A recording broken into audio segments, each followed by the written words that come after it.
الله أكبر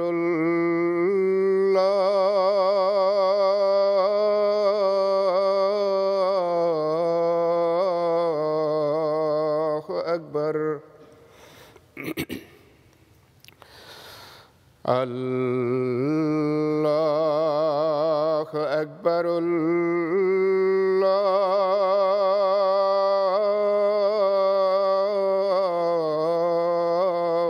الله أكبر أشهد أن لا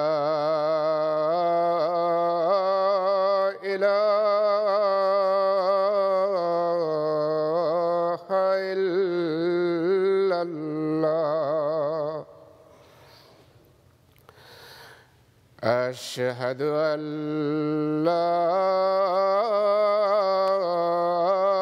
إله إلا الله أشهد أن محمدًا رسول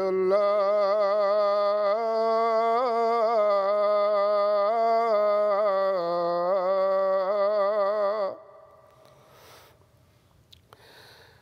أشهد أن محمدًا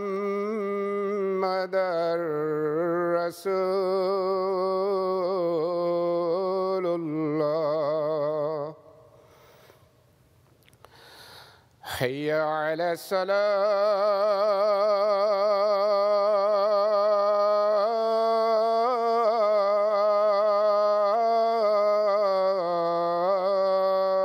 الصلاة حي على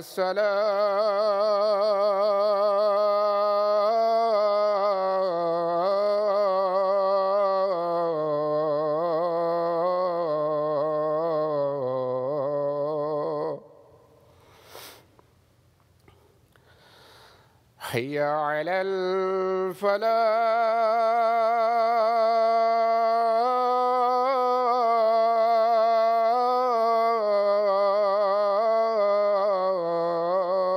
الفلاح حي على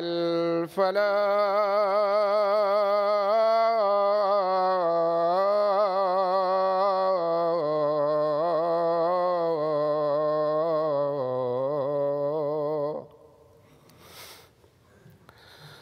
الله أكبر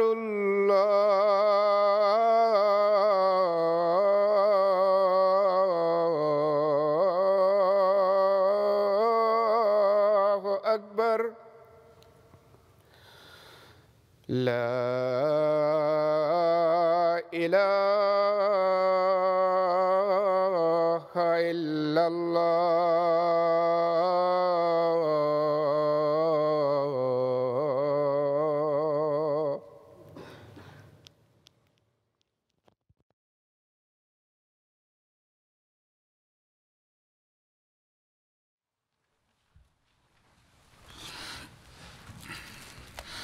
السلام عليكم ورحمة الله.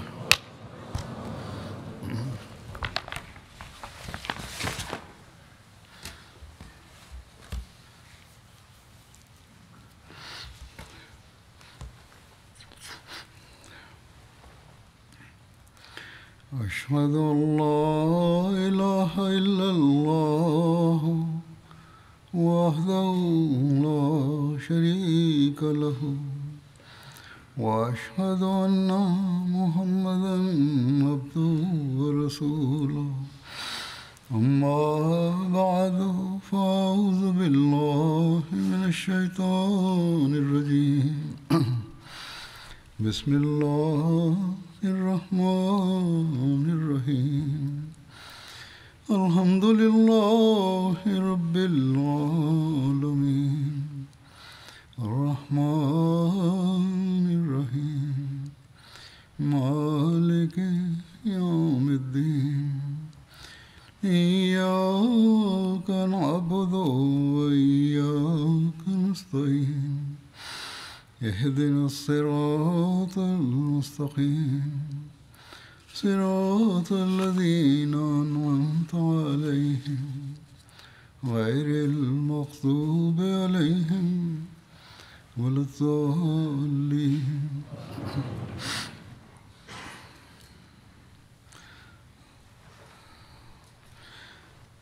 Ghazwa Banu Mustalik ka Dalam khutbah sebelumnya sedang dijelaskan peristiwa yang berkaitan dengan Ghazwah Banu Mustalik. Rincian lebih lanjut dalam buku-buku sejarah dan hadis adalah dalam Sahih Bukhari tertera bahwa ketika Rasulullah SAW menyerang Banu Mustalik, mereka saat itu sedang lengah. Mereka tengah memberi air kepada ternak mereka di mata air. Rasulullah SAW memerintahkan agar para tentara mereka dibunuh dan anak-anak ditangkap. Pada hari itulah Hazrat Juwairiyah datang menemui Rasulullah SAW. Perawi menyatakan bahwa kejadian ini diceritakan kepadanya oleh Hazrat Abdullah bin Umar yang merupakan bagian dari pasukan pada saat itu. Para sejarawan dan penulis sejarah Nabi telah mencatat kedua riwayat tersebut sedemikian rupa sehingga memberikan kesan bahwa dalam riwayat Sahih Bukhari terdapat perselisihan perihal terjadinya perang tersebut. Dalam riwayat Sahih Bukhari disebutkan bahwa kaum muslim menyerang ketika mereka tengah lengah, padahal terdapat riwayat-riwayat yang bertolak belakang, yang mana ini dihadirkan oleh penulis tafsir Sahih Bukhari yaitu Allamah Ibnu Hajar Asqalani. Ibnu Hajar Asqalani menyimpulkan keduanya dengan menyatakan sangat mungkin bahwa ketika tentara muslim tiba-tiba turun ke mata air dan mengepung mereka, mereka bertahan sebentar. Setelah itu mereka membentuk barisan lalu berperang. Kaum muslim menang dan Banu Mustalik dikalahkan. Yaitu Banu Mustalik lengah dalam serangan awal seperti yang dikatakan oleh Imam Bukhari. Selanjutnya mereka membentuk barisan dan pertempuran pun terjadi antara kedua Pakistan seperti yang ditulis oleh para sejarawan.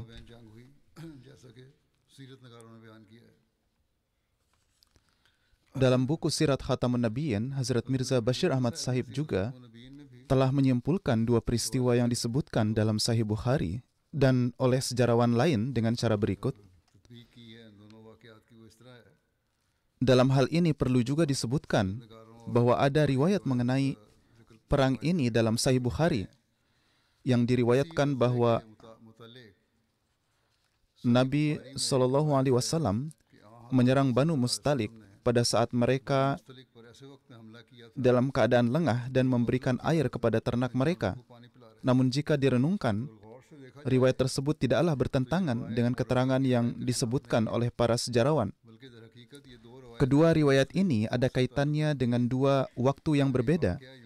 Dengan kata lain, ketika pasukan muslim sampai di dekat Banu Mustalik, pada saat itu karena mereka tidak menyadari bahwa pasukan muslim telah mencapai jarak yang begitu dekat dan mereka benar-benar sadar bahwa pasukan muslim akan segera tiba, mereka di sana dalam keadaan lalai dan tidak teratur.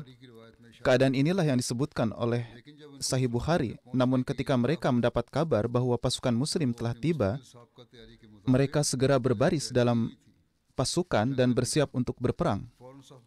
Inilah keadaan yang telah disinggung oleh para sejarawan. Allamah Ibnu Hajar dan para peneliti lainnya telah menyimpulkan kedua riwayat yang berbeda ini dengan cara yang sama. Dan penjelasan inilah yang tampaknya benar. Salah satu sahabat bernama Hazrat Hisham bin Subabah syahid dalam perang ini. Hanya ada satu sahabat yang mati syahid dan hal ini terjadi karena suatu kesalahan. Beliau syahid di tangan seorang muslim. Sahabat yang syahid bernama Hazrat Hisham bin Subabah. Hazrat Aus, seorang sahabat dari kaum Ansar, mengira bahwa ia adalah pasukan musyrik dan secara keliru ia membunuhnya.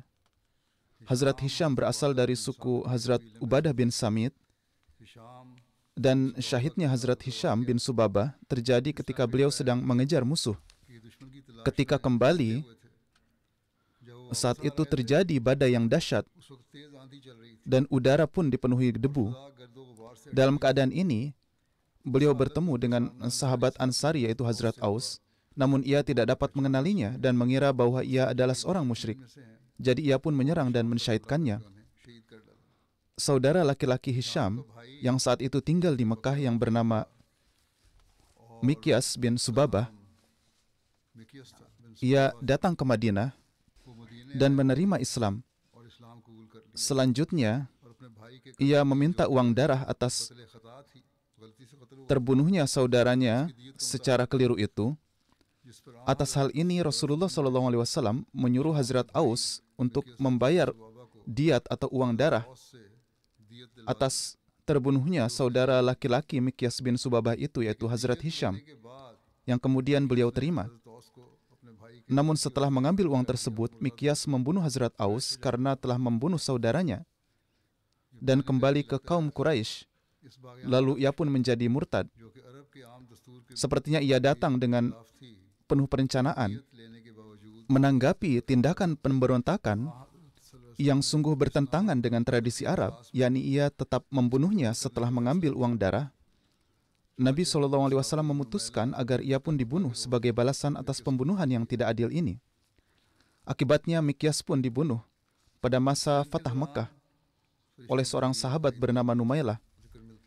Terdapat riwayat yang menyebutkan pertolongan para malaikat selama peperangan ini. Ummul Mukminin Hazrat Juwairiyah menuturkan, Rasulullah SAW datang kepada kami ketika kami berada di Muraisi. Saya mendengar ayah saya berkata, pasukan dalam jumlah besar telah tiba dan kami tidak mampu menghadapinya. Saya sendiri menyaksikan begitu banyak orang, senjata dan kuda, sehingga saya tidak dapat menggambarkannya dengan kata-kata. Ketika saya menerima Islam, Rasulullah SAW menikahi saya dan kami kembali. Saat itulah saya melihat kaum muslim dengan baik. Jumlah mereka tidak sebanyak yang saya bayangkan selama pertempuran. Saya memahami bahwa ini adalah pertolongan yang Allah Ta'ala turunkan berupa rasa takut di dalam hati orang-orang musyrik. Seseorang dari kalangan Banu Mustalik yang kemudian menjadi seorang muslim berkata, kami melihat orang-orang yang berkulit putih menunggangi kuda ablak, yaitu kuda hitam dan putih, di mana kami belum pernah melihat mereka sebelum dan sesudahnya. Berkenaan dengan harta ganimah, tertera bahwa dari harta ganimah itu ada 2.000 ekor unta, 5.000 ekor kambing, dan tawanan yang setara dengan 200 keluarga. Beberapa sejarawan menulis bahwa ada lebih dari 700 tawanan. Rasulullah SAW menunjuk Hazrat Buraidah bin Husayb untuk mengawasi para tawanan. Semua harta benda dan senjata diserahkan kepadanya. Hewan-hewan juga dibawa ke sana. Kemudian beliau menunjuk hamba sahaya Hazrat Syukran untuk mengawasi mereka. Hazrat Mahmiyah bin Jaza kemudian ditunjuk untuk mengelola harta khumus dan bagiannya untuk umat Islam. Harta khumus ini, sebagaimana perintah Allah Ta'ala, adalah 1/5 dari harta ganimah, yang mana ini disisihkan untuk Allah, Rasulnya SAW, kerabat beliau, dan kebutuhan seluruh umat Islam. Para tawanan dibagikan kepada semua orang, demikian pula harta benda, hewan, dan juga domba dan kambing. Sebelumnya, saya telah menyinggung peristiwa pernikahan Hazrat Juwairiyah dengan Rasulullah SAW. Di antara tawanan suku Banu Mustalik adalah Barrah, putri kepala suku Haris bin Abi Dirar, yaitu kepala suku Banu Mustalik. Rasulullah SAW mengubah namanya menjadi Juwairiyah. Beliau sebelumnya menikah dengan Musafi bin Safwan yang terbunuh dalam pertempuran Muraisi ini. Sesuai dengan kebiasaan, Rasulullah SAW membagikan para tawanan kepada tentara Muslim dan akhirnya Barrah binti Haris diserahkan ke tahanan seorang sahabat Ansari yaitu Hazrat Sabit bin Qais. Untuk mendapat kebebasan, Barrah membuat perjanjian mukatabat dengan Sabit bin Qais. Mukatabat adalah ketika seorang hamba sahaya laki-laki atau perempuan membuat perjanjian dengan pemiliknya untuk membayar sejumlah uang sebagai imbalan untuk pembebasan mereka. Namun pemilik Barrah membuat perjanjian bahwa jika ia membayar 9 auqiyah emas yang setara dengan 360 dirham, maka baru Barrah akan mendapatkan kebebasannya. Setelah kesepakatan ini, Barrah menemui Rasulullah SAW dan menjelaskan keadaannya. Ia menjelaskan bahwa ia adalah putri dari pemimpin Banu Mustalik dan meminta bantuannya untuk membayar uang tebusan. Rasulullah SAW sangat tersentuh oleh kisahnya dan beliau berpikir bahwa karena ia adalah putri seorang kepala suku terkenal, maka ini akan memberikan kemudahan bagi penyebaran tabligh Islam untuk sukunya. Karena itu beliau SAW bermaksud membebaskannya dan menikahinya. Oleh karena itu beliau sendiri menyampaikan lamaran dan ketika ia menyatakan persetujuannya, maka Rasulullah SAW sendiri yang membayar uang tebusan lalu menikahinya.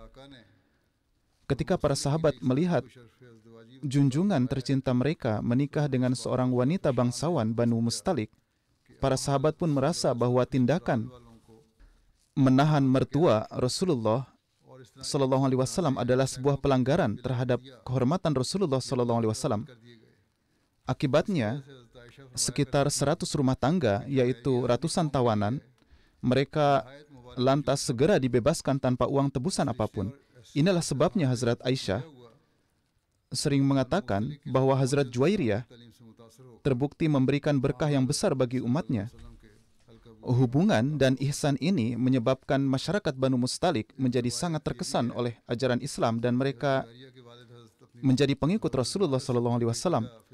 Riwayat lain juga menyebutkan bahwa ayah Hazrat Juwairiyah yaitu Hazrat Haris datang kepada Nabi SAW dengan uang tebusan untuk putrinya, dan setelah membayar uang tebusan dan membebaskannya, ia sendiri memeluk Islam. Kemudian Hazrat Juwairiyah dinikahkan dengan Nabi SAW.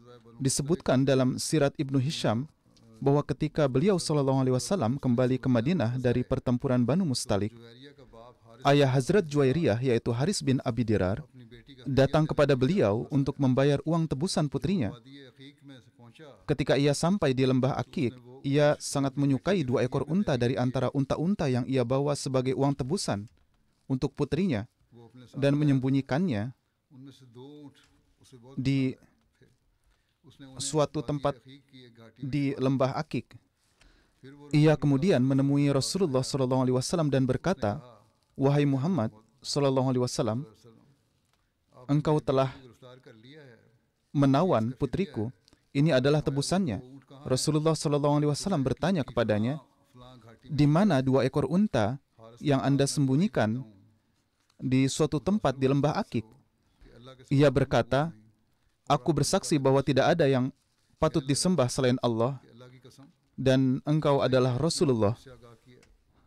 Pada saat ini, Haris dan beberapa anggota sukunya, termasuk kedua putranya, mereka masuk Islam.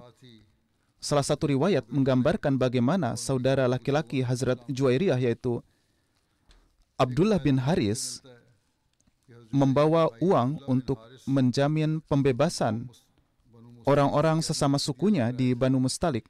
Dalam perjalanannya, ia menyembunyikan unta dan pelayannya dari Habsyah ke tempat yang jauh. Abdullah kemudian datang menemui Rasulullah SAW dan meminta pembebasan para tahanan. Nabi SAW setuju, tetapi bertanya tentang apa yang dibawa Abdullah sebagai tebusan. Abdullah menjawab bahwa ia tidak membawa apa-apa. Beliau SAW kemudian bertanya kepada Abdullah, "Di manakah unta muda dan pelayan atau khadim yang berkulit gelap yang kamu sembunyikan di tempat ini dan itu?"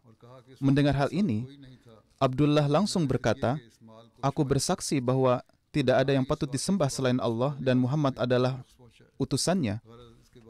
Ia lebih lanjut menjelaskan bahwa ia menyembunyikan barang-barang tersebut sendiri.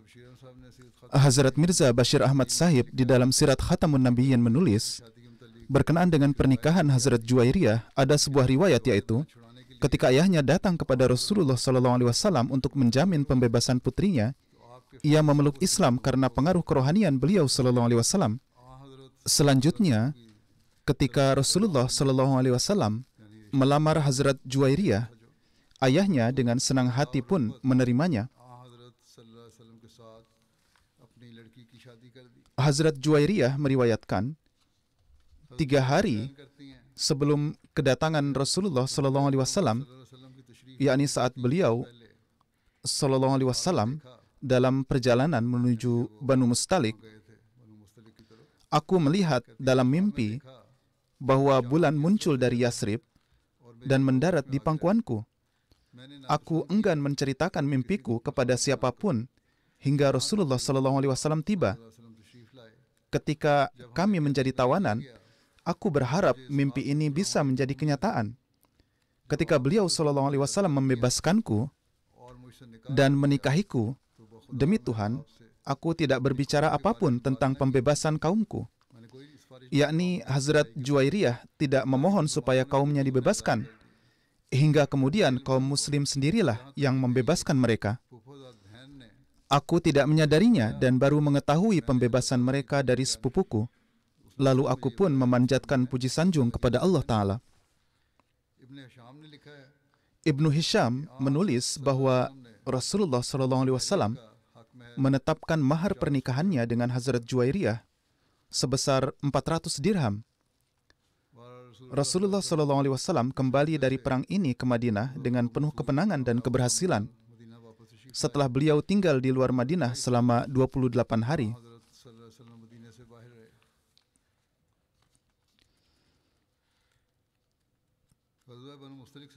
Tertera juga dalam sejarah berkenaan dengan peristiwa kemunafikan dan pemberontakan yang secara terang-terangan dilakukan oleh Abdullah bin Ubay bin Sulul, pemimpin kaum munafik saat kembali dari perang Banu Mustalik. Rinciannya adalah, setelah pertempuran dengan Banu Mustalik berakhir, umat Islam tetap tinggal di sumur Muraisi yang airnya sudah sangat sedikit. Setiap ember yang ditarik hanya terisi setengahnya. Sinan bin Wabar Juhani, seorang sekutu Bani Khazraj, datang ke sumur. Saat itu sudah ada sekelompok muhajirin dan ansar di sana. Sinan bin Wabar Juhani menurunkan embernya untuk menimba air. Begitu pula Jahja bin Mas'ud Ghifari, hamba sahaya Hazrat Umar bin Khattab. Ember Sinan dan Jahja bertabrakan dan keduanya bertengkar karena hal ini. Air yang ada sudah sedikit sehingga tidak cukup untuk mereka berdua. Jahja memukul Sinan yang menyebabkan ia mulai berdarah. Sinan memanggil bantuan dari Ansar dan Jahja memanggil bantuan dari Muhajirin. Menurut satu riwayat, ia memanggil kaum Quraisy. Kedua kelompok itu datang dan menghunus pedang mereka. Hampir saja terjadi keributan besar jika Rasulullah SAW tidak segera diberitahu, dan beliau pun datang untuk menyelesaikan masalah tersebut. Alhasil, ada beberapa riwayat lain yang merinci peristiwa ini. Menurut satu riwayat di Sahih Bukhari, penyebab pertengkaran ini adalah karena seorang muhajir menendang punggung seorang Ansari.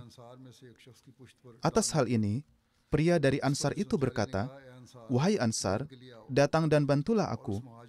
Demikian pula pria dari Muhajirin itu berseru, "Wahai Muhajirin, datanglah menolongku."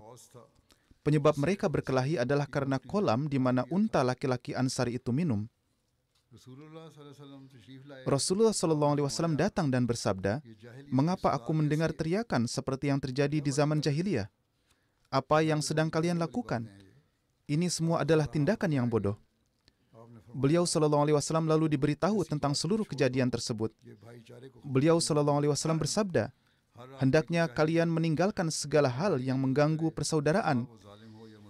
Setiap orang hendaknya berusaha menolong saudaranya, baik yang zalim maupun yang terzalimi. Jika ia adalah zalim, maka hentikanlah ia dari kezaliman.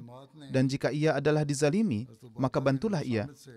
Sekelompok Muhajirin berbicara kepada Hazrat Ubaidah bin Samit, sementara sekelompok Ansar berbicara kepada Sinan. Lalu Sinan pun melepaskan pembalasannya. Semua nasihat Rasulullah SAW ini telah disampaikan. Mereka telah dinasihati dan Sinan pun telah melepaskan haknya.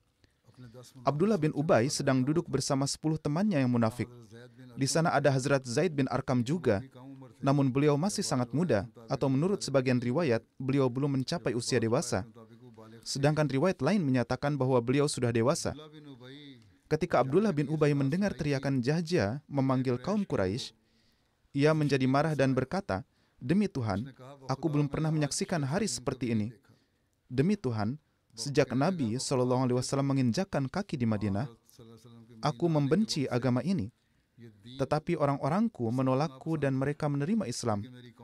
Sekarang orang-orang Quraisy ini telah menjadi penguasa atas kita, dan jumlah mereka kini melebihi jumlah kita di kota kita ini.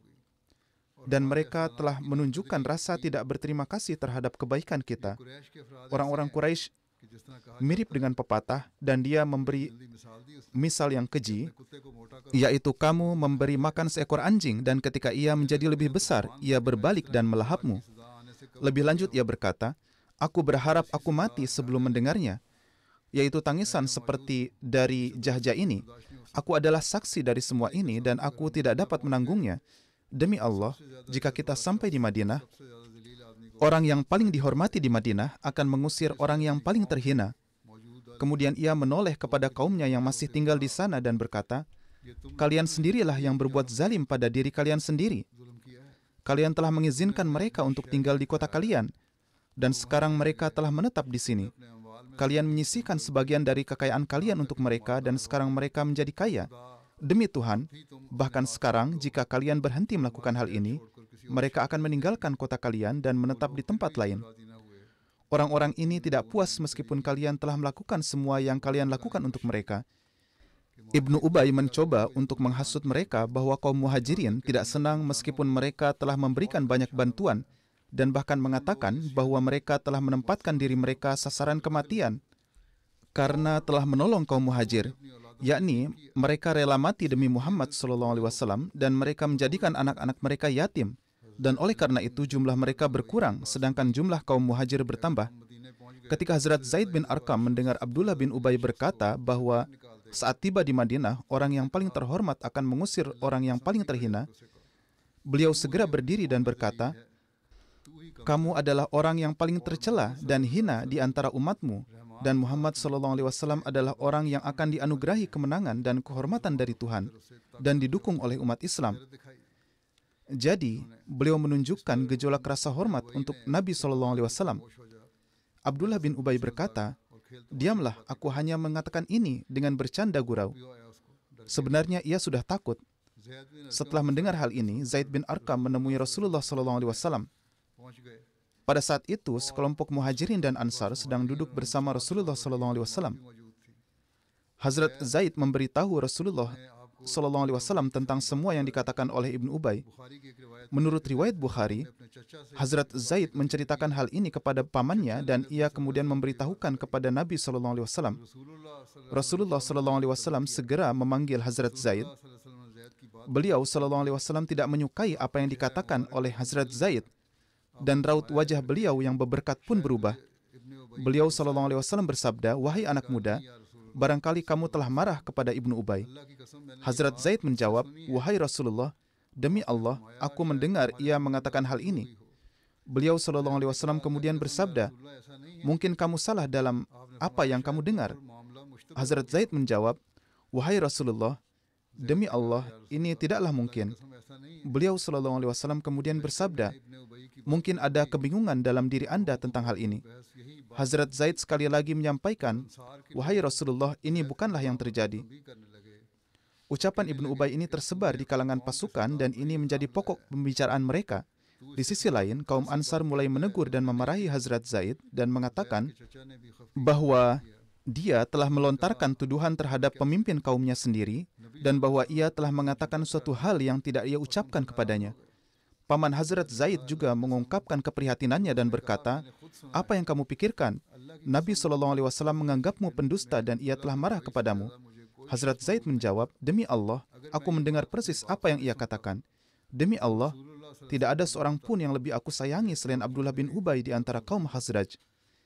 Jika aku mendengar hal ini diucapkan oleh ayahku sendiri, maka aku pasti akan memberitahukan kepada Nabi SAW, yakni kata-kata yang diucapkan oleh Abdullah bin Ubay.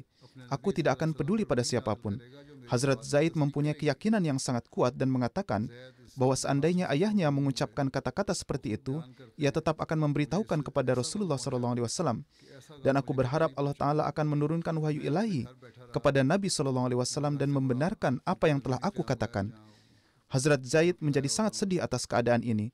Ia berkata, aku tidak pernah merasa begitu sedih seperti saat ini. Aku terus berada di rumah. Yang dimaksud rumah di sini adalah kemah yang telah mereka dirikan. Ini bukanlah rumah di Madinah karena seluruh kejadian ini terjadi di luar Madinah. Hazrat Zaid tidak keluar menemui seorang pun untuk menghindarinya. Ia takut orang-orang akan mengatakan bahwa ia berbohong. Di sisi lain, ketika kaum Ansar mendengar perintah Rasulullah SAW dan jawaban beliau terhadap Hazrat Zaid, beberapa dari mereka bangkit dari sana dan mendatangi Abdullah bin Ubay dan memberitahukan hal ini kepadanya. Aus bin Khalid berkata, wahai Abu Habaib, ini adalah sebutan Ibnu Ubay. Jika kamu telah mengatakan hal ini, maka beritahukanlah kepada Nabi SAW agar beliau dapat memohonkan ampunan untukmu. Jangan mengingkari hal ini agar tidak terungkap wahyu ilahi yang menyatakan kedustaanmu. Tetapi, jika kamu memang tidak mengatakannya, maka pergilah menghadap Rasulullah SAW dan berikanlah alasan kalian kepada beliau dan bersumpahlah bahwa kamu tidak mengatakannya. Ia, yakni Ibnu Ubay pun bersumpah demi Allah bahwa ia tidak mengatakannya. Ia lalu menemui Rasulullah SAW. Beliau SAW bersabda, wahai Ibnu Ubay, jika Anda mengatakan ini, maka bertobatlah. Ia lalu bersumpah bahwa apapun yang dikatakan Zaid adalah tidak benar. Menurut riwayat lain, ketika Abdullah bin Ubay mengetahui hal ini, ia menemui Nabi SAW sendiri dan bersumpah demi Allah bahwa ia tidak mengatakan apapun yang Hazrat Zaid katakan kepadanya. Menurut riwayat ketiga, Rasulullah SAW sendiri yang memanggil Abdullah bin Ubay dan para sahabatnya, dan mereka semua bersumpah bahwa mereka tidak mengatakan hal seperti itu. Atas hal ini, anggota Ansar yang hadir di sana menyatakan bahwa mungkin pemuda ini, yakni Hazrat Zaid, telah salah dan tidak mengingat dengan baik apa yang dikatakan oleh Ibnu Ubay. Mereka mengatakan hal ini untuk membela Ibnu Ubay karena ia dianggap sangat terhormat dan mempunyai kedudukan yang tinggi. Beberapa orang merasa bahwa Hazrat Zaid mengatakan yang sebenarnya, sementara yang lain berpikir buruk tentang dia. Ada yang berpendapat bahwa meskipun Hazrat Zaid masih muda, namun apa yang dikatakannya memang benar. Bagaimanapun, sebagian besar sesepuh menganggapnya salah. Hazrat Umar bin Khattab meriwayatkan, ketika peristiwa yang berkaitan dengan Ibnu Ubay terjadi, aku menghadap Rasulullah SAW. Beliau SAW sedang duduk di bawah naungan pohon dan seorang hamba sahaya berkulit gelap tengah memijat punggung beliau. Aku bertanya, wahai Rasulullah SAW, apakah punggung engkau sakit? Rasulullah SAW menjawab, malam sebelumnya untaku membuatku terjatuh darinya. Setelah perbincangan awal ini, aku membicarakan masalah yang sebenarnya dan berkata, wahai Rasulullah SAW, izinkanlah aku untuk memukul leher Abdullah bin Ubay dan membunuhnya. Rasulullah SAW menjawab, jika aku memerintahkan para sahabat untuk membunuhnya, mereka akan membunuhnya. Tetapi banyak orang di Madinah yang tidak menyetujuinya. Aku menyampaikan, wahai Rasulullah SAW, perintahkan Muhammad bin Maslamah untuk membunuhnya. Beliau SAW menjawab, Aku tidak ingin orang-orang berkata bahwa aku membunuh sahabat-sahabatku sendiri. Aku kemudian menyampaikan, kalau begitu, engkau harus menyuruh orang-orang berangkat dari sini. Beliau SAW menyetujuinya. Menurut riwayat lain, Rasulullah SAW sendiri yang menyatakan kepada Hazrat Umar untuk mengumumkan bahwa mereka akan berangkat dari tempat itu. Ini adalah siang hari, yaitu waktu di mana Rasulullah SAW biasanya tidak melakukan perjalanan. Beliau SAW juga merasa bahwa Abdullah bin Ubay memang mengatakan hal ini, bahwa ia akan mengusir orang yang paling tercela. Oleh karena itu, Rasulullah SAW mengumumkan untuk kembali ke Madinah dan melihat apa yang akan dilakukan oleh Abdullah bin Ubay. Alhasil, Hazrat Umar menyerukan bahwa Rasulullah SAW mengumumkan untuk kembali ke Madinah. Saat itu, cuaca sedang panas-panasnya dan merupakan kebiasaan beliau SAW untuk memulai perjalanan ketika cuaca lebih sejuk. Namun ketika beliau mendengar kabar tentang Ibnu Ubay, beliau pun bergerak. Orang pertama yang ditemui adalah Sa'ad bin Ubadah. Ada juga yang meriwayatkan bahwa orang tersebut adalah Usaid bin Hudair. Mereka berkata, "Assalamualaikum warahmatullahi wahai Nabi." Rasulullah SAW menjawab, "Waalaikumsalam warahmatullah." Mereka menyampaikan, "Wahai Rasulullah, engkau telah memulai perjalanan di waktu yang sangat terik ini dan ini tidak sesuai dengan kebiasaan engkau." Beliau SAW menjawab, "Tidakkah kalian mendengar apa yang dikatakan oleh sahabatmu?" Mereka bertanya, "Sahabat yang mana?" Kemudian Rasulullah SAW bersabda, "Abdullah bin Ubay telah berkata bahwa sekembalinya ke Madinah, orang yang lebih terhormat akan mengusir orang yang paling terhina dari Madinah." Mereka menjawab, "Wahai Rasulullah SAW, usirlah ia keluar dari Madinah jika itu keinginan engkau, karena ia sangat tercela, sedangkan engkau sangat terhormat. Kehormatan hanya milik Allah dan engkau dan juga orang-orang beriman." Mereka selanjutnya menyampaikan, "Wahai Rasulullah SAW, bersikaplah lunak terhadapnya. Demi Allah, Allah Ta'ala membawa Anda ke Madinah pada saat kaumnya sedang bersiap untuk menobatkannya sebagai pemimpin. Ketika Allah Ta'ala membawa Anda ke Madinah, maka ia beranggapan bahwa Anda telah merebut kerajaannya darinya. Bagaimanapun, Rasulullah SAW telah merasa yakin bahwa Hazrat Zaid mengatakan yang sebenarnya dan Abdullah berbohong. Namun pada saat itu, beliau SAW dengan bijaksana tetap diam dan bersabda, "Mari kita pergi ke Madinah dan kita akan melihat siapa yang terhina dan siapa yang terhormat. Saya insya Allah akan menyampaikan rincian yang ditulis oleh Hazrat Mirza Bashir Ahmad di kesempatan yang akan datang. Jumat depan insya Allah Jalsah Salanah Inggris akan dimulai. Berdoalah semoga Allah Ta'ala memberkati semua acara ini dan memberikan taufik kepada semua panitia untuk dapat memenuhi tugas mereka seraya menunjukkan akhlak yang tinggi dan semangat pengorbanan. Semoga Allah Ta'ala juga menjaga para tamu yang datang ke sini dalam lindungannya. Semoga Allah Ta'ala melindungi semua orang yang melakukan perjalanan ke sini, mereka yang bersiap untuk melakukan perjalanan, dan mereka yang akan segera tiba." Saya akan menyampaikan riwayat beberapa almarhum dan juga memimpin sholat jenazah mereka. Di antara mereka yang pertama adalah Nyonya Salimah Banu, istri Maulana Hamid Kausar Sahib yang berkhidmat sebagai Nazir Da'wat Ilallah di India Selatan. Beliau wafat beberapa hari yang lalu. Innalillahi wa inna ilaihi raji'un. Almarhumah adalah seorang musiah. Maulana Muhammad Hamid Kausar menulis,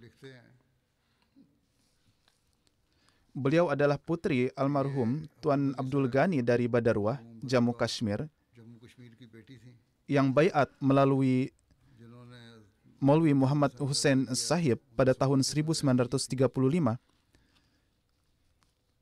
Hingga terjadinya peristiwa partisi India-Pakistan, beliau kerap melakukan perjalanan ke Jalsah Salanah Qadian setiap tahun dengan berjalan kaki melewati jalur perbukitan dan bersalju. Sementara sebagian perjalanannya menggunakan kereta kuda. Beliau dengan penuh semangat mendengarkan ceramah Hazrat Muslim Maud. Tuan Hamid Kausar lebih lanjut menulis tentang istrinya, tunjangan yang kami terima sebagai wakaf zindagi sangat minim, namun beliau selalu bersikap qanaah. Beliau juga menjamu tamu dan mengatakan bahwa Allah Ta'ala telah menganugerahkan keberkatan yang luar biasa pada tunjangan ini. Beliau bersikap qanaah dan tidak pernah mengeluh. Ini adalah pelajaran bagi mereka yang terkadang mengeluh. Tuan Hamid Kausar kemudian menulis, saya ditugaskan dari Srinagar yang merupakan tempat tugas pertama saya ke Mumbai, dan di Mumbai beliau berkhidmat sebagai Sadr Lajnah Imailah. Setelah itu saya ditugaskan ke Kababir. Saat pindah, beliau mengatakan bahwa sulit baginya untuk belajar bahasa Arab, sehingga beliau pun harus mempelajari dasar-dasar percakapan. Namun beliau dengan cepat mempelajari bahasa Arab dan memberikan peran penting dalam ta'lim dan tarbiyat para lajnah di sana. Selama 11 tahun dari tahun 86 hingga tahun 97, beliau menjabat sebagai Sadr Lajnah Imailah di Kababir. Beliau mengorganisir dari awal Lajnah Imailah di sana. Beliau juga mengawali Ijtima Lajnah. Bahkan Hazrat Khalifatul Masih Rabi memuji beliau dan mengatakan bahwa Ijtima Lajnah Imailah Kababir sedang berlangsung. Saat itu tengah berlangsung Ijtima yang kelima. Lebih lanjut, beliau mengatakan bahwa seluruh anggota Lajnah Imailah di Kababir terdiri dari perempuan Arab, kecuali satu perempuan yang berasal dari Kashmir, India. Namun, beliau juga sudah menjadi seperti orang Arab. Beliau bergaul dengan mereka dan memberikan tarbiyat kepada mereka. Beliau, yaitu suami almarhumah, lebih lanjut menyatakan, kemudian pada tahun 1998 saya kembali dan beliau kembali bersama saya. Sampai kesehatan dan keadaannya memungkinkan, beliau pergi ke Baitul Doa, Masjid Mubarak, Baitul Zikr dan Baitul Makbarah hampir setiap hari untuk berdoa. Tuan Syarif Odeh Amir Kababir menulis, beliau ditunjuk sebagai Sadr pertama Lajnah Imailah. Selama 6 tahun berturut-turut, beliau mengemban tanggung jawab tersebut. Tuan Amir menulis 6 tahun, jangka waktu beliau menjabat sebagai Sadr Lajnah Imailah. Bagaimanapun beliau menjabat dalam tugas beliau sebagai Sadr Lajnah, dan melalui berbagai ceramah dan acara-acara jemaat, beliau memainkan peran penting dalam taklim dan tarbiyat para lajnah di sana. Beliau berhasil menjalin hubungan yang baik dengan jemaat Kababir. Beliau berbicara dalam bahasa Arab dengan cepat dan bergaul dengan generasi muda jemaat di sana seolah-olah beliau adalah salah satu dari mereka. Kemudian lebih lanjut mengatakan, selama 20 tahun terakhir, ketika beliau kembali ke Kadian hingga kewafatannya, beliau tetap menjalin hubungan dengan para lajnah di Kababir. Di Kadian, beliau menjamu para tamu Hazrat Masih Maud alaihissalam dari Kababir dengan sangat ramah. Beliau meninggalkan 1 putri dan 2 putra. Salah satu putranya, yaitu Ataul Majid Mubashir Kausar, berkhidmat sebagai mubalik di MTA Al-Arabia di Kadian. Putrinya, Bushra Kausar, tinggal di Belanda dan merupakan istri dari Dr. Aiman Odeh. Beliau menjabat sebagai Sekretaris Nasional Khidmat-e Khalq di Lajnah Imailah Belanda.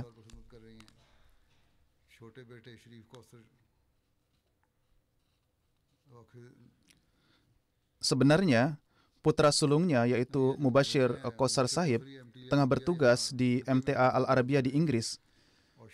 Tuan Syarif Kausar adalah seorang mubalik yang bertugas di Kadian dan juga naib sadar Majlis Khudamul Ahmadiyah India, serta additional in charge bidang audio video. Semoga Allah Ta'ala melimpahkan ampunan dan rahmatnya kepada almarhumah dan memberikan taufik kepada anak-anak beliau untuk dapat meneruskan kebaikan-kebaikan beliau. Jenazah yang kedua adalah Tuan Nurul Haq Mazhar dari Lahore. Beliau adalah ayah dari Tuan Ragib Ziaul Haq yang merupakan seorang mubalik di Tanzania. Beliau wafat beberapa hari yang lalu. Inna lillahi wa inna ilaihi raji'un. Dengan karunia Allah Ta'ala, beliau adalah seorang musi. Tuan Ragib Ziaul Haq Sahib menulis, Ahmadiyah masuk dalam keluarga beliau melalui kakek beliau, yaitu Tuan Munshi Muhammad Din Sahib, yang pada tahun 1905 bersama dengan pamannya datang ke Kadian dengan keinginan untuk baiat. Beliau juga mendapat karunia untuk sholat di belakang Hazrat Masih Maud alaihissalatu wassalam. Beliau meminta untuk menyatakan baiat, namun diumumkan bahwa keadaan Hazrat Masih Maud alaihissalatu wassalam sedang kurang sehat sehingga baiat pun tidak dapat dilakukan pada hari itu. Oleh karena itu beliau kembali dan kemudian baiat di tangan Hazrat Khalifatul Masih awal.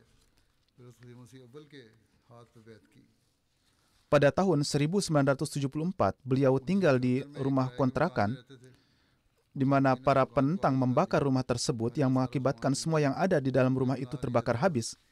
Tidak ada seorang pun yang menawarkan perlindungan kepada beliau. Kemudian seorang Ahmadi memberi beliau perlindungan di rumahnya. Beliau menuturkan, ayah saya bertahan di rumah kecil itu dengan sabar dan penuh rasa syukur. Beliau tidak pernah melontarkan keluhan sedikit pun. Beliau juga tidak menyesali bahwa semua miliknya telah terbakar. Sebagai gantinya, beberapa waktu kemudian Allah Ta'ala memberikan karunia kepada beliau untuk membangun rumah sendiri.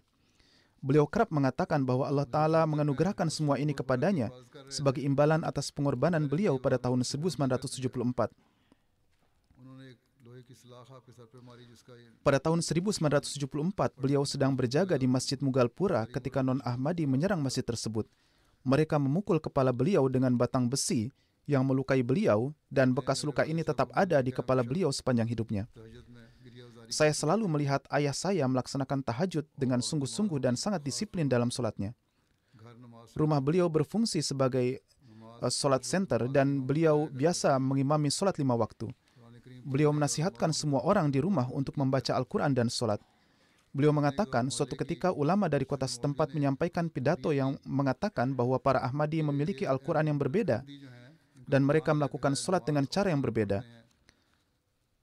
Saat itu, salah satu tetangga kami yang non-Ahmadi sedang duduk di masjid dan ia berdiri dan berkata, "Maulwi Sahib, kamu salah karena di sepanjang gang hanya ada satu rumah yang dari dalamnya terdengar suara Al-Quran, dan itu adalah rumah Tuan Nurul Haq yang Ahmadi, dan ia membaca Al-Quran yang sama dengan yang kita baca." Saat ini, ketakutan terhadap para ulama di Pakistan sudah sedemikian rupa sehingga tak seorang pun berani mengatakan hal seperti ini. Bagaimanapun beliau dikenal sebagai sesepuh yang terhormat di kotanya.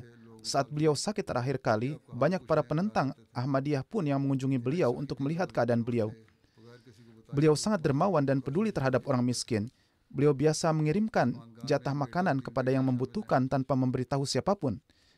Beliau meninggalkan 1 putra dan 3 putri. Salah satu putrinya, Amatul Matin, adalah istri dari Tuan Alim Mahmud yang adalah seorang mubalik, dan karena berada di Ghana, beliau tidak dapat menghadiri pemakaman dan juga tidak ada di sana pada saat ayahnya meninggal. Putranya, yaitu Tuan Ragib Ziaul Haq, sedang berkhidmat sebagai mubalik di Tanzania, dan karena berada di medan pengkhidmatan, beliau tidak dapat hadir dalam pemakaman ayahnya. Semoga Allah Ta'ala memberikan ampunan dan rahmatnya kepada almarhum serta memberikan kesabaran dan ketabahan kepada yang ditinggalkan. Jenazah selanjutnya adalah Nyonya Amatul Hafiz Nigat, istri Tuan Muhammad Syafi dari Rabuah. Beliau juga wafat beberapa hari yang lalu. Almarhumah adalah seorang musiah. Beliau adalah ibu mertua dari Tuan Mubarak Tanwir yang adalah seorang mubalik di Jerman. Putri beliau, Nyonya Amatul Jamil Ghazalah, adalah Naib Sadar Nasional Lajnah Imailah Jerman. Nyonya Amatul Jamil menulis, "Ibu saya rutin melaksanakan puasa dan sholat. Beliau memiliki sifat-sifat yang istimewa dan merupakan sosok yang salehah. Jika ada orang yang memohon doa, beliau menganggap hal itu wajib bagi dirinya dan mulai berdoa dengan penuh kekhusyuan dan rintihan. Beliau mempunyai ikatan kesetiaan yang luar biasa dengan khilafat, dan beliau juga mengajarkan hal yang sama kepada anak-anaknya. Beliau berada di garis depan dalam tugas-tugas jemaat dan mengajarkan kepada kami dengan amalan nyata bahwa nilai sejati terletak pada pengkhidmatan terhadap agama. Beliau mengabdi pada Lajnah Imailah dalam berbagai corak. Beliau memiliki semangat yang luar biasa dalam bertablik. Beliau kerap berjalan ke tempat yang jauh untuk bertablik ketika tidak ada banyak penentangan dan diperbolehkan untuk melakukan tablik. Beliau terus melakukan pertabligan pada saat tidak ada tuntutan hukum yang diajukan untuk melakukan hal tersebut. Beliau mengatur dan mendistribusikan obat-obatan homeopati. Melalui usahanya, Allah Ta'ala menganugerahkan buah sekitar 50 orang Ahmadi baru. yakni orang-orang yang mendapatkan taufik untuk baiat melalui usaha beliau.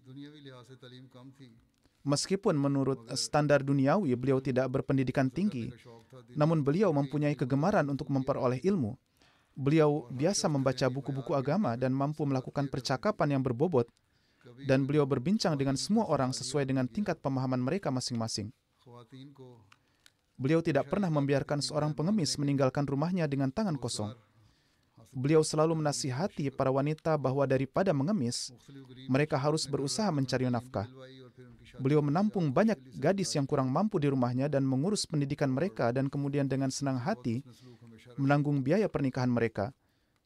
Nyonya Ghazala menuturkan, saat saya menemui beliau berkata, "Kamu adalah seorang wakaf zindagi, itulah sebabnya aku tidak akan menahanmu. Kamu harus kembali setelah cutimu selesai." Saya juga bermaksud menelpon saudara laki-laki saya ketika sakit beliau semakin parah, namun beliau berkata, "Tidak, ia adalah seorang wakaf zindagi, biarkan saja." Beliau meninggalkan 2 putra dan 2 putri dan banyak cucu. Semuanya mengkhidmati jemaat dengan satu atau lain cara. Beliau menciptakan lingkungan yang saleh dalam rumah tangga beliau. Dengan karunia Allah Ta'ala, kedua menantunya juga mendapat karunia berkhidmat dalam jemaat. Semoga Allah Ta'ala menganugerahkan ampunan dan rahmatnya serta memberikan taufik kepada anak cucu beliau untuk dapat meneruskan kebaikan-kebaikan beliau.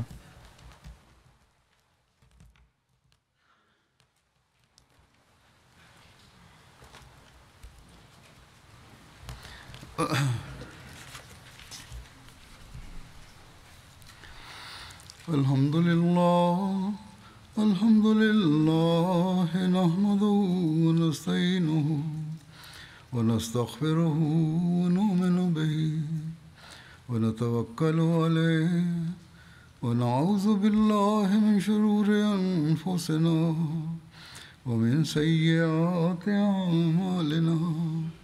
Man yahdihillahu fala mudilla lahu ومن يضلله فلا هادي له ونشهد أن لا إله إلا الله ونشهد أن محمدا عبده ورسوله عباد الله رحمكم الله إن الله يأمر بالعدل والإحسان وإيتاء ذي القربى وينهى عن الفحشاء والمنكر والبغي يعظكم لعلكم تذكرون اذكروا الله يذكركم وادعوه يستجب لكم ولذكر الله أكبر.